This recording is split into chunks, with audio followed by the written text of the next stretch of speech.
Hello, I'm Shane Bybee.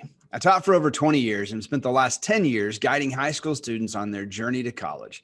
In that 30-year time, one thing I've discovered is that everyone's college experience is different.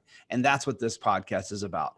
What are the things you didn't learn in high school that can help you transition and exceed in college? Today, we're talking with Tom Beasley. Tom is a former student of mine because I'm really old, from Midland Lee, the very first high school I ever taught at. And I think, if I remember correctly, I taught you the last year I was in Midland, if that's right. I believe so. Yeah, it was 96, 95, yep. 96. That seems about right. So a long time ago for both of us. Yes. Can you believe that, dude? 90s. I know. It's hard to believe. I was talking with a kid last week who graduated in 2004. And he was like, man, I can't believe it's been 16 years. And I'm like, yeah, well, tap the brakes there, buddy. Because I was telling you, I started to feel old because one of the students I had not that long ago was born in 96. I'm thinking, wow. it was a surreal moment. I've talked with one kid who's actually younger than you, and he's got a kid that's already in college. Oh, wow. So we've gone, and then he's got two more coming up through.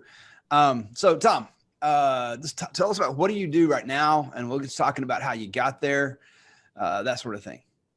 Well, it's kind of interesting because as we were just talking, if you're not in aviation, to describe what I do is people don't understand, because when they see I'm an instructor, they think of the flight instructor that you go to the airport and you would go and just start learning from. And that's not what I do. I am more, I guess, to describe it as on the graduate level. What I do, there's a corporate jet called the Cessna Citation 10.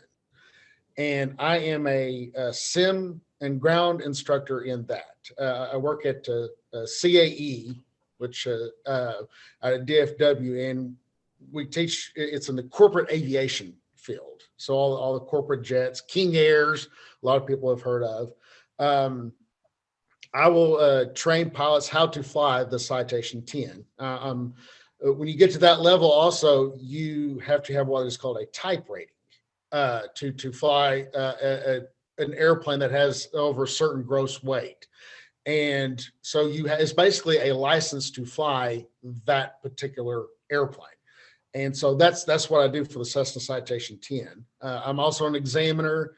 And another kind of little caveat to that is I am also in EASA, which is the European Aviation Safety Administration. I am what they call a synthetic flight instructor, which is a fancy term for saying I'm a simulator instructor that can teach pilots in the UK when they come over here. Okay. So like I said, I teach airborne chauffeurs. It's a fancy way of saying. That's what my dad always said. We try to sit there and come up with fancy ways, but prior to that, I flew for a family out of El Dorado, Arkansas. I flew a Cessna Citation Encore and a Citation 2. And the neat thing there was I got to do that with my dad.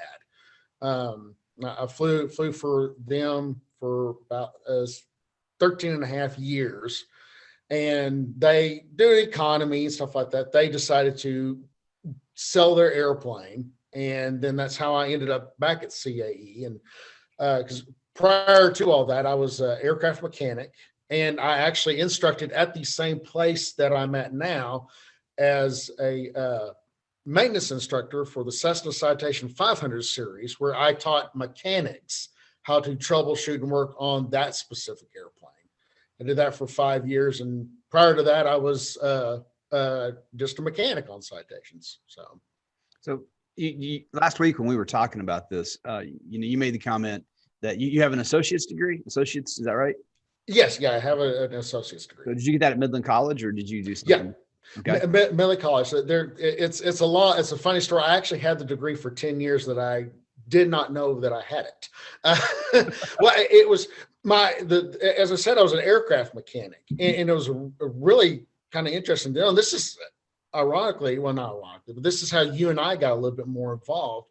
The to be an aircraft mechanic, it's really two ratings: airframe and power plant. And I was really fortunate that Midland College had an A&P program. And as you were aware at the time I graduated high school, I believe it's the Abel Hanger Scholarship Fund. Yep. And so that really paid for my A&P license. And in order to get that, you had to volunteer, and you got me and several other students involved in the Midland Community Theater. So through all that got that program. But I had aspirations of going to Southeastern Oklahoma State to get a degree in aviation maintenance management. Okay. And a long story short, after as I was going through the aircraft mechanic program, I was also attending regular college classes at Midland College. And so long story short, I got bored. I wanted to go work on airplanes. And years later, I decided, I wish I had gotten my associate's degree. I knew I had to be dangerously close. And so I contacted Midland College, got my transcript, and got a few other, I wanted copies of my certificates. And when they came in the mail about a week or so later, my now wife, we were dating at the time, she was looking at my transcript. And she said, "Tom, you have an associate's degree." And I was like, "No, I don't." She said, "Yes, you do."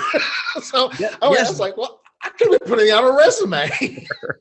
Yes, dumbass, you do have an associate. I love that. Aren't wives awesome for that? Yes. And little did I know that I have it. But like I said, I had great aspirations to go and get a 4-year degree, but I just wanted to turn wrenches. Turns out you didn't need one though, right? And that's the thing. I was reading something on Facebook the other day. I like my last interview was with a kid, kind of the same thing.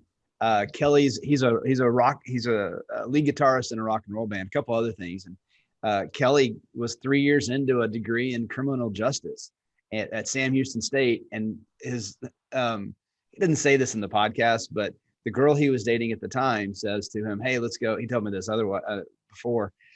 Says, "Let's go check out this guitar class." Kelly ends up picking up a guitar and turns into, now he's a professional musician. If it wasn't for COVID, he'd be just living off of his music at this point. He's put out 4 albums and some really cool stuff. Same kind of deal, right? You graduate high school and everyone says you need to go do this. Let's talk for a second about the Abel Hanger Scholarship. I don't know if it's still around. I need to go look it up. I'm sure it is because it was an endowment. Yeah, I've been kind of curious about that. So, but at the time, Midland Community College had a deal, Midland College, where if you graduated with a certain GPA and a certain number of community service hours. For 40 hours a year. 40 hours a year. You went for free, right? I mean, It paid basically. I think you had to buy books, but all tuition, all other fees were paid for. Yeah, it was a great opportunity to get to college out of the way. I was reading something last night about someone had posted on one of the Facebook groups their financial award letter, because now's the time of year everyone's getting their financial award letters in, and it's funny because it said the way the scholarship was set up. It was like $18,000 for tuition. And then that was fully scholarship. Like the kid had earned a scholarship for all of that. And then it was going to be another $18,000 for room and board. And they said in there that she really wants to live on campus. And the campus is 20 minutes away from our home. And so we're trying to figure out how we're going to do it because we don't have $18,000 to do. And I was like, then don't do it. Yes. I'm sorry about that, but I mean, this is a guy who did. I lived at home that was 1990-ish, but I lived at home when I went to college up until my senior year.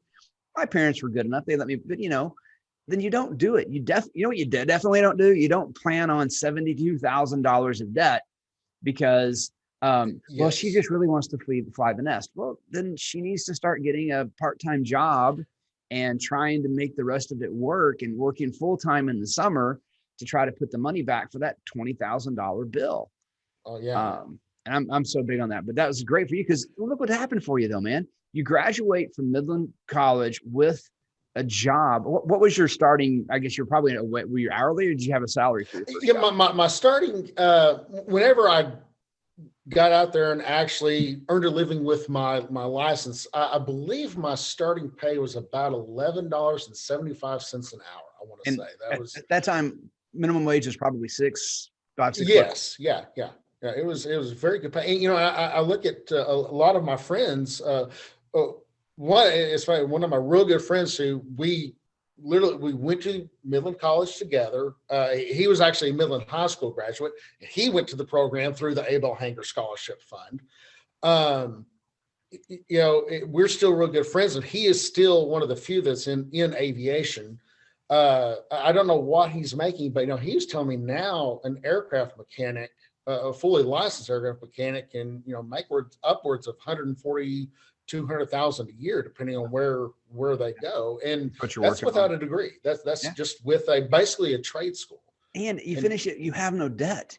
That's the awesome thing about it. Yeah. You don't have a $72,000 debt hanging over your head that you now have to worry about an $800 a month payment, because that's what it is. And that's what people do at our college app camp. And the last day of app camp, I lay out for kids, like, if you end up with the average debt that an undergrad graduates with, the $37,000 of average debt the student graduates with right now, that's a $400 a month payment. And if you have a $400 a month payment and you're making the average salary, let's just say it's a $60,000 a year salary for a college grad, here's how that's going to break down for you. And is it worth it eventually? If it's 37,000, if it's 74,000, if it's, if you're that person who just has to live on campus, so you're going to do loans. Yeah. It's funny, in these conversations that we've been having, so many kids only a couple of the kids have graduated with a lot of debt. One of them, a couple of them, mom and dad did pay for the college the whole way, but one, Devlin, that I talked about earlier, he's already had a kid go through the process. He had his employer, he ended up working at a community college, Grayson Community College. And then Grayson County, and he ended up, after a couple of years, his employer was like, let's get you up here and we'll pay for your degree. And he didn't finish. Like, you guys are like, that's like the third one on Let's Talk College. Yeah. That's the third one that's not graduated. Well, one of the things I loved about the Abel Hanger Fund was it emphasized, obviously it was for Midland College, but, and my dad and I have had many conversations, and one of the things I love about the state of Texas, and I'm sure it's all over the country, I just know about Texas, is we have a fantastic community college. And, I remember going through high school, all my friends who want to go to Texas Tech, Texas A&M, the big name schools. And I can tell you a vast majority of my friends who went to those schools, they ended up flunking out. And they spent a lot of money. Now, a lot of them were able to, the irony in this is they went back to Midland College or Odessa College and Howard County and worked the first 2 years of college out, and then were able to go back to the big name colleges. In fact, it's funny. I remember one of the things you always stood out to me as a teacher. You were the first teacher that I had that I felt really prepared your entire class for college. Now, I distinctly remember one day sitting in your English class, there were a couple of girls that were sitting there chit-chatting while you were trying to give a lecture, and you just stopped and you proceeded to say, see, this is the problem with our education system, is because you truly felt that your job was to not only get us past English, but it was to prepare us for college. And you told us that, if I was a college professor right now, I would kick you out of my class. You said, I don't have to tolerate you, you doing that. And that was just periodically through you seem to really care about us past your class. That's honestly why I'm not surprised you're doing what you're doing. But it was and I remember one of the times there was a conversation that we're having, but you emphasized to us that, hey, because I think you were pushing the Abel Hanger Scholarship, and you're saying, look, I know some of you want to go to these bigger schools, but this is an amazing opportunity that you're being handed here, and it doesn't take that much to get free money for school. So. Well, a couple of weeks ago, last week, I talked to a young lady, Sydney. Sydney, I didn't realize this, but there's a scholarship, a fellowship now that the University of Texas system has, and it's available at all of their feeder systems. It's called the Archer Fellowship, where you can go to, if you qualify, you interview, you apply, all of that stuff. But if you get it, it pays for like 3 years of college. Sydney's wanting to go to law school after she finishes up, and so she's going to graduate undergrad with no debt. So that there's some really good things like that. But I talk about, there's some amazing programs. I tell people a lot of times, North Lake College here in the DFW area has a winter program pre-COVID where you would spend 3 weeks in Hawaii. And in that 3 weeks, you would get 12 hours of college credit, PE credit, some science credit. I think there's some English in there. 12 hours of college credit in the winter in Hawaii for 3 weeks. Just the kinds of programs that they do have. And I do talk to a lot of people who, if you, when you're 17 and 18, you don't realize, and talking like that, it does sound like me. And it's funny because one of the things we talk about on here, right, is what are the things your teacher told you that didn't turn out right? I wonder if people listening to that, like, well, the professors wouldn't kick them out of class. And I'm like, dude, I saw it happen. Maybe they don't nowadays, but I saw Leon Higdon, my Victorian literature class. He would have just said, you got better things to do it somewhere else. And he would have kicked you out. My very first, after I graduated Lee High School, I went instantly. I had 1 week, and then I started summer classes at Miller College. It was before the mechanics school started, and it was a history class, and it was so funny because these two girls were chatting, and the professor just stopped in the mid lecture and told them. He told them, because it was like the second class. He said, if you're going to continue talking, you may leave my room and you may leave the class forever, and you'll get your money back. If you want to be in here, be quiet and learn. And I about died. I was like, Mr. Bible was right. Nowadays we just text, right? We just text our friends. Yes. And how technology has changed. Yeah, you get your Facebook Messenger up or whatever, Snapchat them with your duck face selfie. So yeah, and I get that too. That's when all this stuff blew up in March. It was so funny. One of the memes I thought was that something about my professor who doesn't understand YouTube autoplay is now going to teach my class online. This should be fun. Oh yeah. All right, so let's go back to you. So there's a lot of questions I have about what you ended up doing. You went from mechanic on the Cessnas to eventually flying them, and then from flying them to flying for a specific family. Yeah. And so, how did that work? I mean, how did that all happen? I will sit there and I'll be the first to admit I have been very blessed in my career. I am a little bit of background. One of the questions I typically ask the clients or the students that I have that are learning how to fly the Citation 10 is, how did you get into aviation? Because, to me, it's fascinating. I asked this question because it was easy for me. I'm a third generation corporate pilot. My grandfather, he had a charter outfit. He flew for a bank out of Odessa.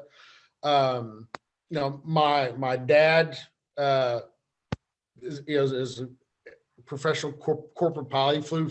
I've seen him go all the way from flying for a dirt contractor out of Hobbs, New Mexico. He flew for Federal Express, little feeder route from Midland to Lubbock every night. Then he flew a Citation 2 out of Big Spring, Texas, for a family, for a little oil company, which the pilot that he flew with, a guy by the name of Donnie Andrews, really kind of inspired me to get my mechanics rating, because Donnie was their chief pilot, but Donnie also had his airframe and power plant license. So he would do a lot of the inspections, a lot of the light maintenance on the jet that he flew.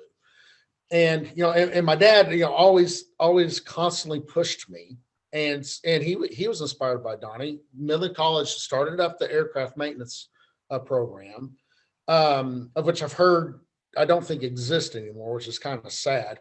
Right. But and my dad had seen my grandfather struggle, things like that. The corporate aviation and aviation, especially with COVID, we're seeing now, is really hit or miss. And my dad's always been on having a fallback.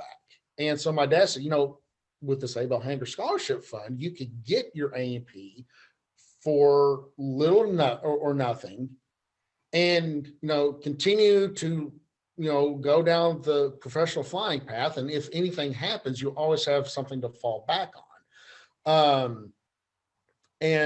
So Donnie inspired that. And so I went to Midland College, worked my way through the A&P program. Like I said, I was for sure I was going to go to Southeastern Oklahoma State, Durant, Oklahoma, like aviation maintenance management, because one of my dad's really good friends, who now he's a bigwig with the FAA at the LAX office. I still talk to him on Facebook to this day.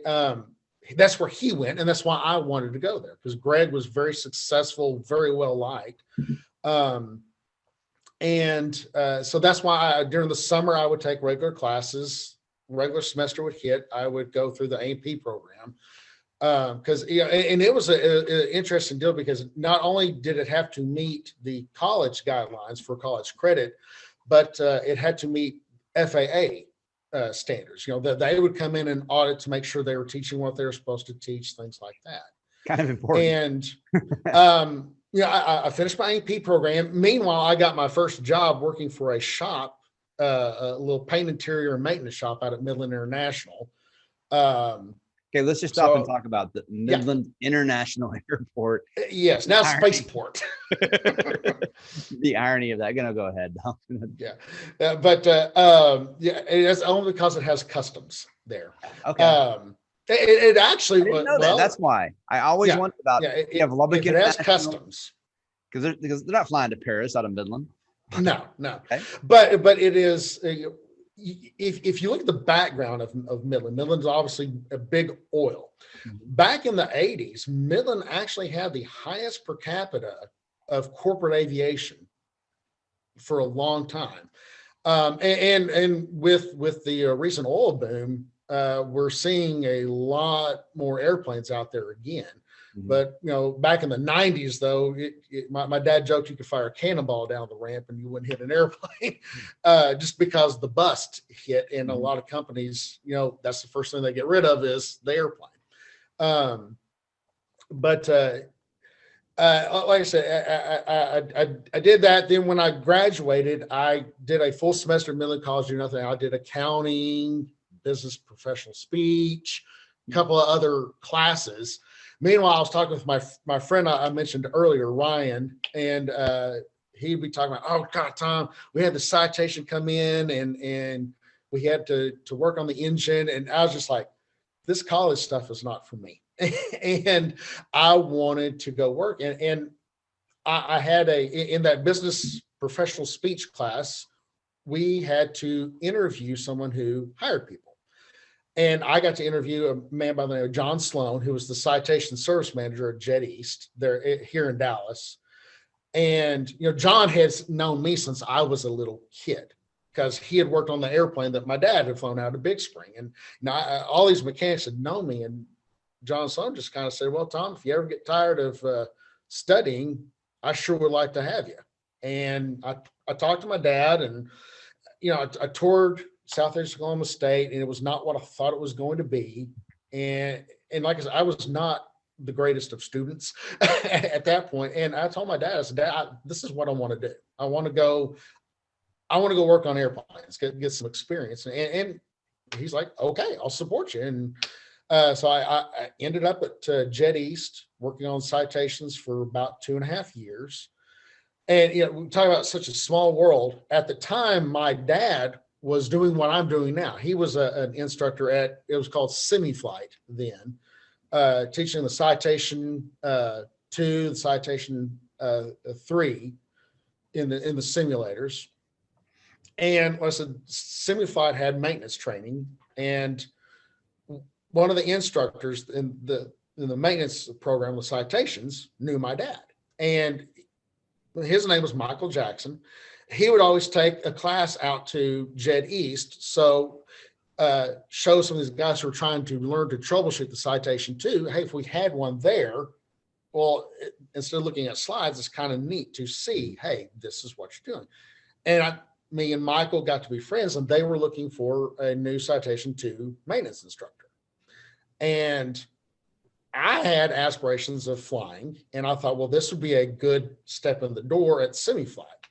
And so I got offered the job, and I taught there for 4.5, 5 years.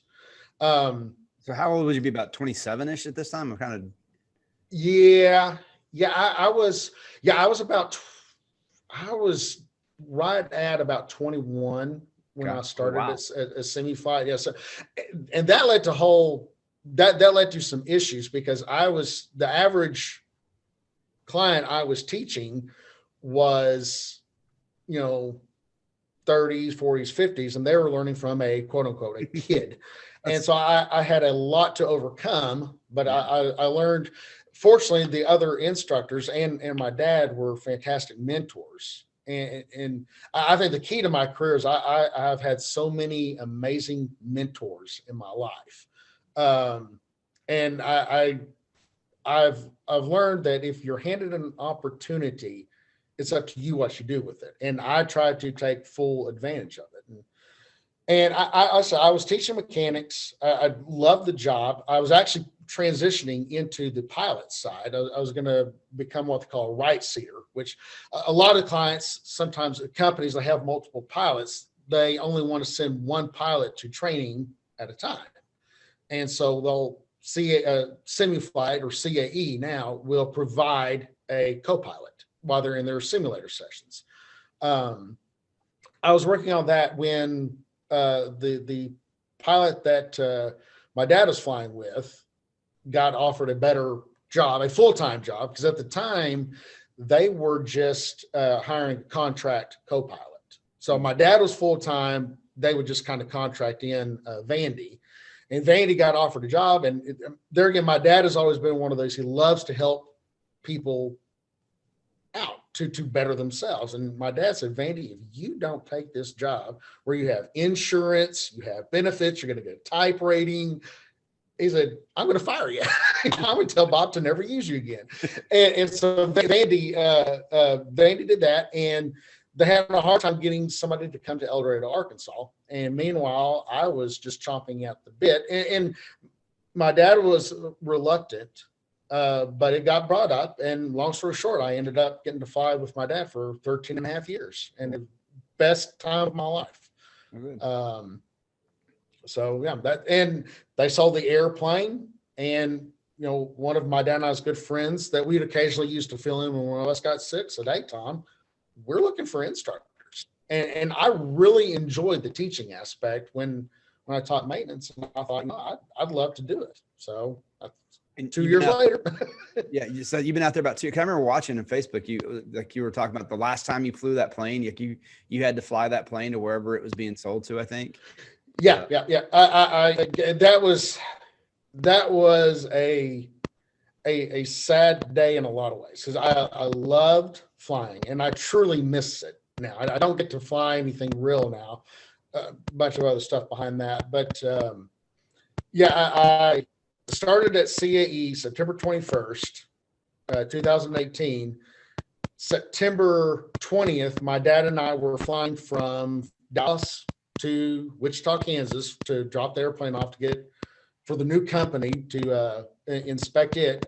And I caught an airplane that night to Dallas to start my job. So yeah, it was all that exciting all on the same day. Right. I'm getting some kind of weird. Can you hear like a clicking noise on your end? No. I'm getting some kind of weird clicking noise which can't be good for the sound. All right, I'm going to pause it for 1 second, see if we can figure out what this is real quick, and then we'll see if we can get back to it. All right, we're back. No idea what that was. Just some of the fun of the internet, I guess. So, all right, so that's how you ended up back in you're in Fort Worth now? Yes, yeah. Okay, and All right. I've been writing about a ton of notes. All right. I can hear my wife saying, "Tom, be quiet." I get nervous. No, this is it's a conversation about what you're doing. I mean, people want to know what I'm doing. We can talk about that. I talk about it all the time on this stuff, but no, this is about different things. So talk. But no, my question for you though is, okay, are you doing? I don't really know the technical terms, so I guess it's jets versus props. Is that kind of what it is? I mean, are you doing more jets or props, or what do you do? Mine is a jet. Okay. Like I said, actually, the Citation 10 is technically the fastest corporate jet built. It was certified in 1996. It could go. Big claim to fame was it could go Mach 0.92, which speed of sound is Mach 1. Mm-hmm. Gulfstream a few years ago, they came out with an airplane that was Mach 9.21, and Cessna said, "Well, we'll one up you." They derated the engines, and now it's still back to the 10 plus is now a Mach 9.25. We're talking like just, I teach jets. Any airplane with a gross weight over 12,500 pounds requires the pilot to be type rated, which is a license. They have to go through, depending on the airplane, like the ground school side, where the pilot learns the systems, learns how to get into the flight manuals, do the performance stuff. The ground school on the Citation 10 is 10 days long, and that includes 3 days of avionics training, and then 6 sim sessions where we just kind of start off sim 1. They start off, it's just everything's fine, everything's great. They go take off. They have certain maneuvers they have to do. Then they fly certain instrument approaches. And as we progress, the sessions get more and more difficult. We start, the great thing about simulators is, we start giving engine failures on takeoff, because the FAA says in order to get a license, you have to meet, there are certain things that have to be done, like an engine failure above V1, which is decision speed, which is essentially the engine quits when the airplane is still on the ground, but you're going fast enough where you can't stop. So you have to continue airborne. And that's part of, so they have to know the systems of the airplane. That's what we teach them. They have to then do a practical test, which we put them in the simulator, and they do certain maneuvers. Like I said, we'll fill an engine. We'll fill that. They have to do a no flap landing, which doesn't seem all that extraordinary, but it adds an extreme amount of distance. No, Tom, that, just so you know, that seems extremely. Anytime you're talking about an airplane and you have to do a know something landing, that's going to sound very dangerous to anybody who's not familiar with it. But we talk about like Sully. Everybody knows Sully, the landing in the Hudson. He will sit there and he'll credit that the sim training help them do that. And that's another thing. So not only do they have to get type rated in the airplane, once they're typed in the airplane, depending on what they do, they have to come back every 6 months to a year to go through training and take a check ride, which is another test. And like on my side, if you choose aviation, if you choose to go fly, there are many careers you can do. But the real basic one is you can, if you don't go for the airlines, which is kind of the ultimate goal, or at least until COVID used to be, you have a choice. You go what we call Part 91, which is what I did, which is where you fly for a company. A company they'll own an airplane, and that airplane is, you're flying around the CEOs, the presidents, the bigwigs of the company. Or you go what they call 135, which is charter. So instead of a company like people or private individuals or company, instead of owning their own airplane, they will just charter a certain period, a certain amount of time or whatever to fly on a private jet to take them somewhere, so they don't have to hassle with getting on the airlines, TSA, all that good stuff. And so what I do is a lot of the Part 91, a lot of the corporate side of it. Okay. And then of course, also you get enough time, get enough experience. Everybody used to always want to go to the airlines. That's what my dad always preached. Go to the airlines.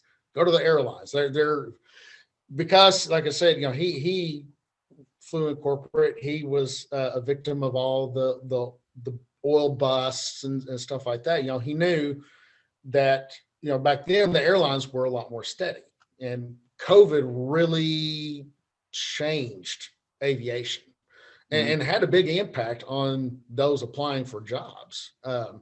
For it. So, but like I said, my job is I'm the one that gives everybody, we give them malfunctions. That is obviously better to do it in the simulator, which is specific to that airplane. And in fact, so much so the FAA considers these simulators airplanes. I mean, a pilot can go get his type rating, go through training, never have flown the real thing. And when he walks out, he has that license saying, hey, I can fly a Citation 10 or Gulfstream, whatever, and go out and the very next day, go fly the real thing. And they're held to the standard of a real airplane for that. But so a kid graduating from high school today, because I get these, kids come in and we'll talk and they'll be like, hey, I really want to, I want to fly. I want to be this. And they think they need to go to college and get a degree in aerospace engineering in order to be a pilot. Yeah. And that's not really the case at all, right? No. Now, I'm going to say this to some degree. A college degree absolutely helps because it becomes what we call a resume eliminator. Not so much now as what it used to be. But so, I would encourage that, you don't necessarily in aerospace engineering. The neat thing is, now I like it back when I was in school, the internet was a brand new thing. And in all honesty, someone say, well, why Southeastern Oklahoma State? Because to be honest with you, that was the only college I'd ever heard of that even had an aviation maintenance degree. Little did I know that there are small schools and big schools all over the country that are dedicated to aviation, and not just aerospace engineering, but just basically being a pilot. One of the best out there is Embry Riddle, right? Yeah. Everyone knows Embry Riddle. In fact, I have a coworker, a good friend of mine, that is working on his master's degree. I believe it's his master's degree online at Embry Riddle, while trying to work at the same time. I do not envy him. But Louisiana Tech in Monroe, Louisiana is a huge school. My wife went to Ouachita Baptist, and their big Cross River rivalry. I think I'm probably going to say this wrong. I want to say it's Henderson. It's in the same school. It's probably not that. She's probably going to roll her eyes when she hears it. But the school that's in the same town is a big aviation school. And, these are class schools I didn't know. University of Oklahoma, Auburn, big flight schools I've never heard of. And you can go like nowadays. I do consultations, one of the first things I show is a website called collegenavigator.gov. It's where the Department of Education warehouses tons of data. They have a couple of websites. It's my favorite, but you can go in and you can just you can type in aviation as a degree and then pick the states that you're willing to live in and find out every school in that area that has anything related to aviation as a degree possibility. So a degree in aviation, a degree in aerospace engineering, what would a good degree be in if you wanted to be a pilot sometime? They just really, I don't really know the titles of them, but a lot of them are just kind of. Well, one of my friends went to Louisiana Tech, and he had a degree. I think it's just in basically aviation instructing. It's I can't think of the actual what he what he got a degree in, but it was basically in instructing. And it was kind of neat because what it did was while he was going through college, his courses were focused on getting him through his private pilot rating, through his instrument, commercial, multi-engine instructor. And then he worked for Louisiana Tech as a flight instructor for a while, which kind of helped pay off some of his college debt there. And that's what a lot of these colleges you find out do, that these kids can work their way through a degree and then turn around and say, hey, I'll be a flight instructor for you for X number of years. And in turn, it pays for the degree that they just got, which I think is fantastic. Yeah. But back when my grandfather and my dad were in aviation, like I said, the ultimate goal was to get on the airlines. Because that was the big boys. So that's what I wanted to do for a long time. And my dad will sit there and tell you, they've been talking about pilot shortage for years and years, and it just wasn't happening. In order to get on the airlines, you had to have a college degree. You pretty much had to be ex-military, but not fighters. Believe it or not, a lot of the airlines did not want fighter pilots. They wanted in the transport category, which they want someone, who was used to working with a crew versus having to make their own decisions. Makes sense. Which, yeah, for safety degree, and especially now you look at aviation, we have such an emphasis on what we call crew resource management. And it's very much the guy in the left seat, just because he has 4 stripes does not mean that he is end all be all. If the co-pilot sees that he's not doing something right, he is expected to take over, and they are supposed to work as a crew. So that's why I say, back then, and even when I got into aviation, if you didn't know at least like 3 people that worked for the airline, if you didn't have a 4-year degree, your resume was just trashed. And then not that long ago, we had a true pilot shortage. The FAA implementing the mandatory retirement, the airlines at 65, that was shoving a lot of pilots out. And so they were just desperate to find pilots. And so now the degree didn't help as much as your flight time, your actual experience that you had. So, why in flying a degree is important. It's that getting your licenses and getting the flight time so that you are hireable and you're also insurable at that point out there. Are you seeing pilots that do corporate get into commercial? I mean, pre-COVID, and it's going to come back. It's going to take a few years. Oh yeah. It's going to take a few years. Yeah. Are you seeing? Were you seeing pilots back in 18, 19? Being able to go from corporate jobs into commercial jobs? Oh, I was seeing just about 3 years ago, believe it or not, I was seeing people bypassing the corporate and going straight into the airlines.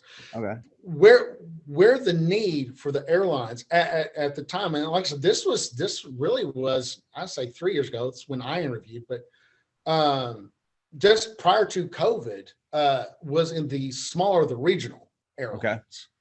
Like an American Eagle. I don't know if it's American Eagle. That I interviewed with a company, Envoy, which is American Eagle, and they're owned by American Airlines Group. And to me, the reason I did that was that was your best step into the major airlines. It was kind of, everybody makes fun of them, that these poor guys that are flying these regionals are not making hardly any money. They're flying their tails off in hopes of building enough experience and enough time to get up to like flying for American. And I applied for Envoy. I have a friend of mine that had flown for them for around 10 years. And the greatest thing with Envoy, unlike any Piedmont, PSA, all the other Mesa Airlines, was Envoy was owned by American Airline Group.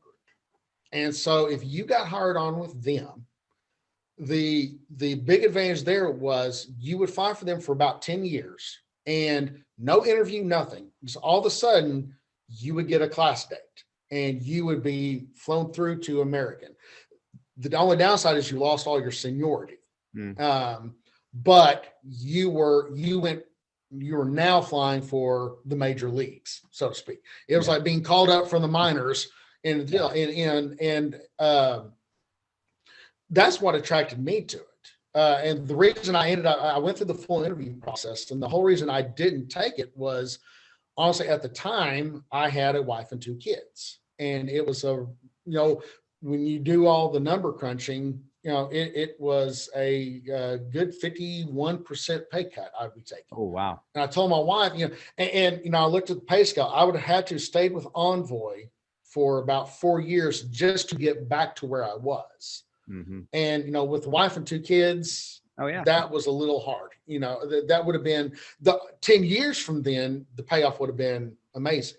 But for instance, in my interview class with Envoy, there were 13 of us.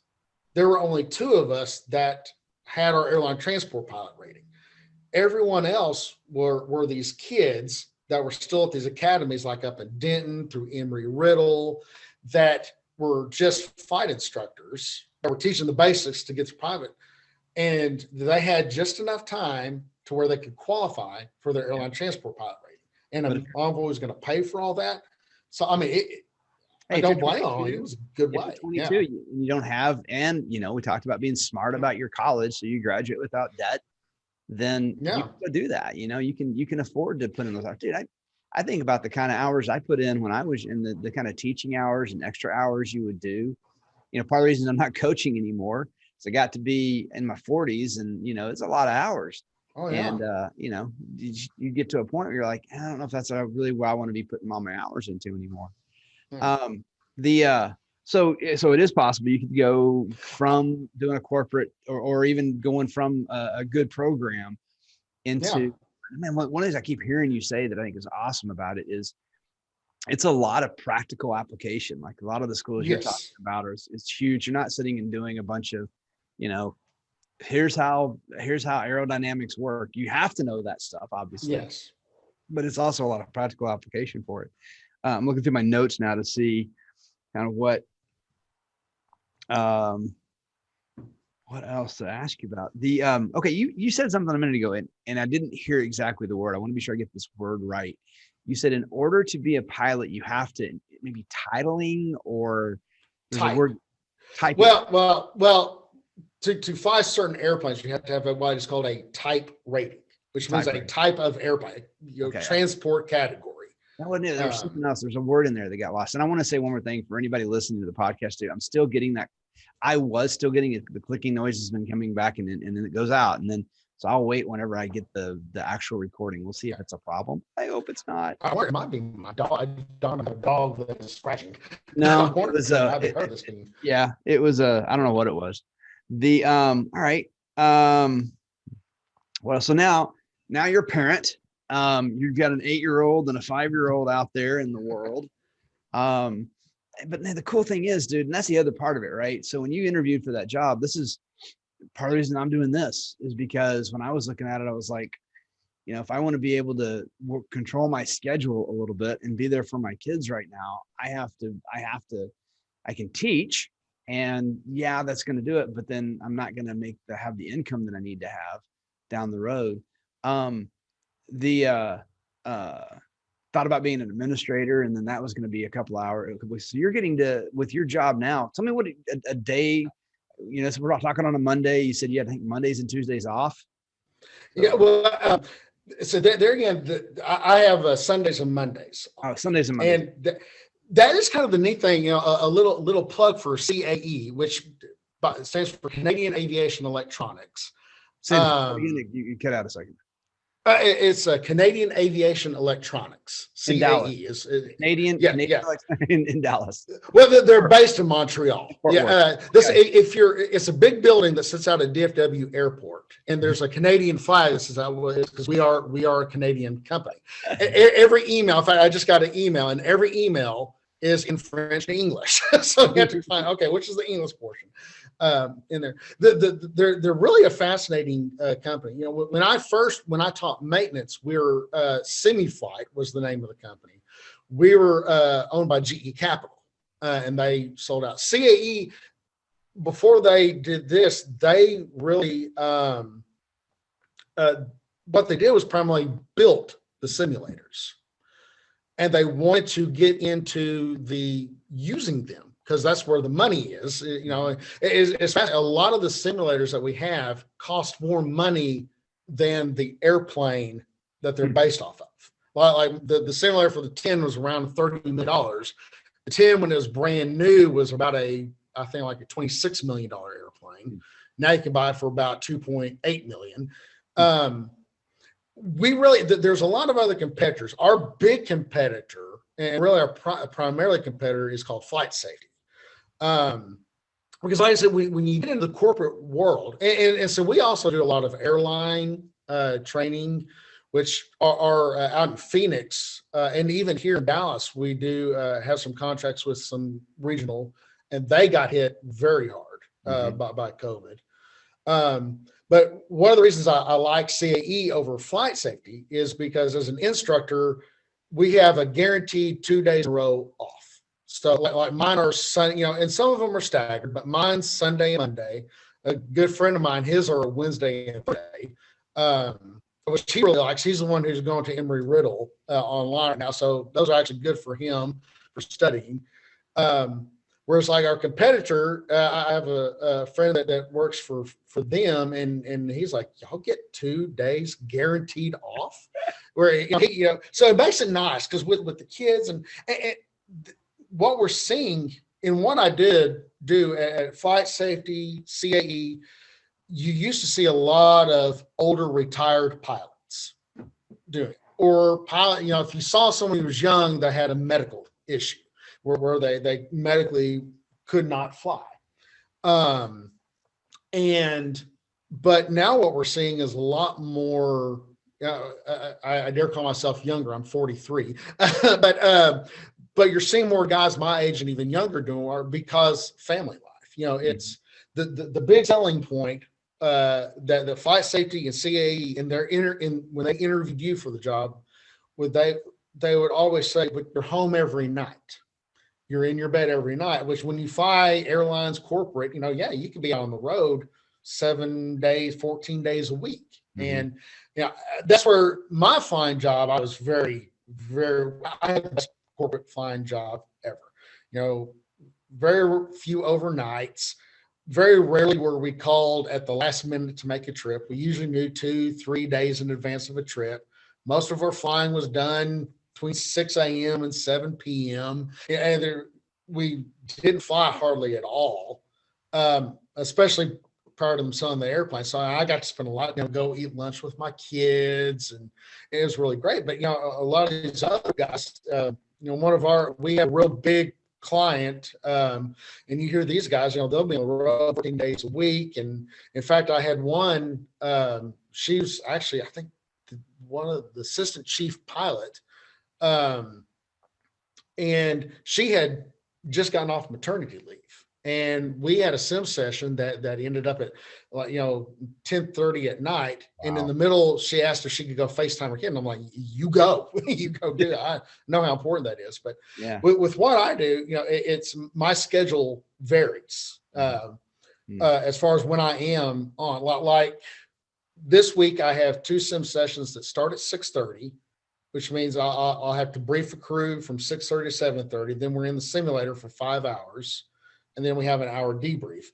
And I have to be there about an hour before to get all the approach plates printed and all that good stuff. And then, so I'm doing that Thursday and Friday, and Saturday, I don't go to work until 11:30 p.m.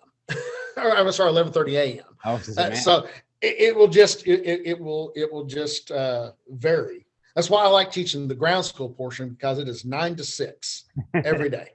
And so, but yes, that's where I do like CAE is we get 2 days a week off. And usually if I know in advance, if my daughter has a dance recital, my boss will either trade me a day or I'll just take a vacation day off. But that is for being a sim instructor, is really nice. But as far as those getting into aviation, be prepared to work. It's long hours. I was very blessed. Like I said, I'm third generation. I was raised in this. I understood corporate aviation, and we get a lot of people who they start working on their private pilot rating, and then they get to commercial, and then what do you mean I have to work on Christmas? You're in the transportation industry. So it becomes an eye opener Yeah. to a lot of people. It is a 7-day a week, 24-hour a day, 365 field. And, that's where doing what I do now has its advantages, but I still miss the flying. Not a better office. So do you still fly at all? Do you have a license? You get to fly anything? I still have a license, but I just don't really have the time or to actually go out and get dance rehearsals and soccer practices, man. I don't know if kids are playing soccer or not. Yeah. between soccer practices and music lessons and all that stuff in my house, people are like, well, do you still do this? I'm like, dude, no way. You don't have time. There's only so many hours. The kids just cut in, which is where I do really, like I said, one of the things I really, really love about this job. Mm-hmm. But which is awesome. I mean, it's neat. We got an email from this client. I don't want to mention their name because lawsuits and all that good stuff. Not that they would, but one of the recent this just last weekend, we got an email. It was a forwarded email from this big client that one of their pilots sent an email, and you sit there and why do we do what we do? This is neat. He was at, I think, 49,000 feet. Long story short, he had, which is a kind of I don't want to say a super common, but a big problem in the Citation 10 is what we call DC overcurrent. He didn't say it in his email, but I know what he had. I could tell. And he wrote this email to his boss and said, please forward this to CAE, to their instructors, because I want to thank them, because he said it was his first day as a captain, his first day getting to fly in the left seat as a captain, and they have this DC overcurrent. And it's at 49,000 feet. And it sounds like, we have 2 generators and it's no big deal. He ended up. No, again, Tom, anything, an overcurrent at 49,000 feet, anything seems like a big deal. Let's say, he ends up losing, there's 5 flight displays with his, artificial horizon. He ends up losing all the captain's side. It goes into he is also not going to have his flaps for landing. So now he's got to think, I got to find a very long runway. And he ends up making an emergency landing out at LAX. And this is just a few days ago. And he said that CAE, in the simulator, we give this malfunction. And he said, you're worn out. You put you through the ringer. But he said, I'm so glad they did it. A few days later, I actually had this in the airplane.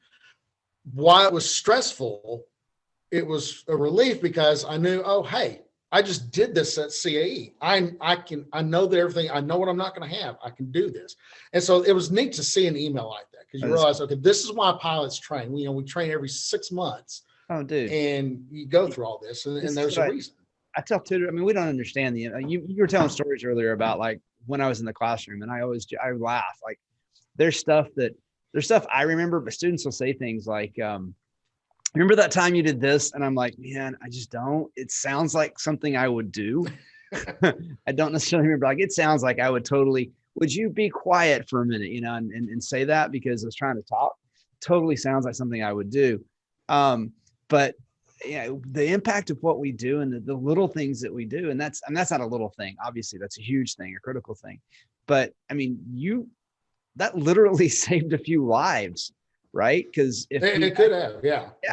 And I tell tutors up here, we do stuff, and this is nothing on that scale. But when we help a kid do this and this, we it's you don't understand the impact of just those little things and that's a big thing. But it's that's so cool that you were able to. I think, of course, I'm married to an educator, and I like to use the phrase educator over teacher. I think she's an award-winning educator. If I remember correctly, isn't she an award-winning educator? In fact, didn't she win an award? Well, she got acknowledged for local schools being teacher. Yeah, she was teacher of the month. And in my mind, she should be, because so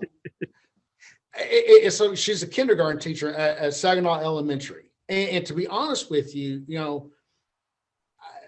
seeing how she interacted with her kids was just one of the reasons I fell in love with her. I have, my great aunt was a teacher. My grandmother was a teacher's aide.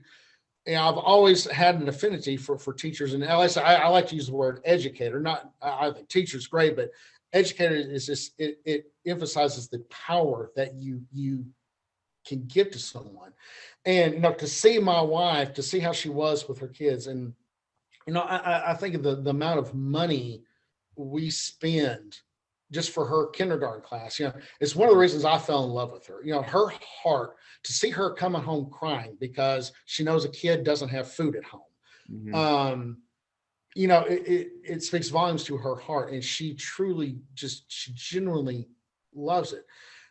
And, I think the impact that people like you as a teacher, you don't realize the impact that you had on me, and no telling how many other kids that you were unaware of. Well, You for good and prepared bad. us for life. And I heard you in one of your podcasts. I heard you mention about how kids are, with COVID, they're like, oh, come on, we don't want to take this test, and we don't want to take the SATs. And like, well, but you're going to be, when you go to an interview, you might have to take a test. It's in my field, it's what we do all the time. And it's little things going through high school, stuff like that. It prepares you for things that even as kids, the problem is we don't know the impact that it's going to have. And, one of my favorite teachers, band director, Mr. Wilson, I was in the band. I had no musical natural talent whatsoever. But where I love Mr. Wilson was one time he was giving me a little private lesson, and he said, "Okay, Tom, when you're flying, you read ahead. You think about what could happen." So it's the same with music. It's the same with reading, and the impact that had. And being in band, one of the things with my kids, I told my wife, I said, I don't care if they're football players, I don't care if it's theater, which I personally, as you know, I love theater, choir. I want them to be involved in some sort of extracurricular activity, because I truly feel that it prepares you for life. Out there, I'm drawing a blank on his name. The first one, I think it was Devin. One of your podcast. He has a company in Houston. That's Devlin. Devlin. Yeah. I love what he said. He wanted to be a professional soccer player, and that was his goal. But to hear him say, and he said this, like, little did he know that all that would really prepare him for what he's doing now. And it's the competition, the being tested is so important in life in general. You're always tested. Well, it's about learning to commit. I mean, we talk about, I was talking with somebody last week about some stuff, a program we're putting together, and we're trying to come up with it. And I thought of the eating breakfast, you've got the bacon and the eggs, right? When you eat breakfast, if you have bacon and eggs, well, the chicken is involved, but the pig is committed, right? So when you start getting involved in stuff, yes, that's it. I mean, are you the bacon or the eggs? Which one are you? Are you committed or not? And it all depends. And we see it a lot of times. There's all kinds of gimmicks going on in what I do. I didn't mean to get into this. I was just thinking about with your, I mean, having shown that one flaw or that one malfunction for that thing, you literally impacted a whole bunch of lives that have no idea that some guy at DFW airport a few weeks before that was having that impact. That's what's amazing about what you do, because I mean, I can be off a day. Like if I'm off a day, the worst thing that happens is a kid doesn't learn how to conjugate a verb. Like that's something we can very much overcome. Mm-hmm. If you're off a day, there's freaking lives involved, right? That's a little bit bigger. But no, are you the bacon or the eggs? Which one are you? And so we talk a lot about kids, about being committed to stuff. I don't know if you've got your kids. My kids, one's doing piano, one's doing drums, and they're both playing rec soccer just to have, an outlet for some exercise and stuff. But it definitely want to have them involved in that stuff. There's so many gimmicks out there now with people that are like creating pretend nonprofits, where yes. I saw some kid went in, and the funny thing is, if you're creating it, like I'm working with, I know one student I've talked to truly is like hugely involved in this nonprofit that he's done. It was featured in a magazine this weekend where they did some amazing stuff, and really truly long-term making a footprint, which has an ironic statement to it, but making a footprint in what they do. But then you have people who create some nonprofit in the spring of their junior year so they can put it on that resume that it was there. And then, by the November of their senior year, they've drifted away from it. Admissions offices are seeing through that like crazy. And so, like I talk about, be the bacon or the eggs. And so that's not really, about committing and stuff to that. That's awesome though, that you got, and you found out about it. Like every now and again, I'll hear back from a former student that'll say this, and that's what I was trying to say earlier, for good and for bad. As much as I love the fact that I get to talk with former students that I've had great relationships with, I also know I screwed up a ton. And I said mean things sometimes that as a teacher, you should never say. Oh yeah. Yeah. As a human, would you be quiet? Lost my temper with kids. And I know that happened. So I'm incredibly grateful for, getting the chance to talk with kids. I was thinking earlier, when I was teaching you, we're about 8 years apart, but the year before I taught you, I remember I had these two kids, maybe 2 years in my second year teaching. And to the point that I can remember their names vividly. Both of them, I was 22 or 23. Both of them turned 21 during the spring semester of their senior year of high school. Oh, wow. They were both taking 2 classes because neither one had passed those 2 classes. They were the only 2 classes they had left to graduate. So the principal sat me down and said, these 2 guys, whatever you do, these 2 guys, you make sure they get passed this year. They have to do it. And I remember like in May, when I handed them their grades, I said, you guys are going to get credit for this class. They were both so excited. They sat beside each other in the class and they're like, Bybee, let's go get a beer. I was like, are you crazy? But they're the only 2 kids I've ever taught that I really could have gone and gotten a beer with them while they were still my students. But yeah, like I said, I could tell you their names right now. I won't do that to them because we all get older and we all grow up. 1995 was a long time ago. Yes. Yes. A lot longer than I like to admit that it was. But yeah. Well, man, this has been awesome. Thank you so much for the insight. Because like I said, this gave me a ton of insight into like, if you want to go into aviation, what do you need to do? What are the paths? And that's one of the great reasons I'm doing the podcast now. So I can learn more detail about if this is what you want to do, how do you get there? And you don't have to go. My advice is if you say, hey, I want to be a pilot, I'm certainly not trying to discourage getting a degree.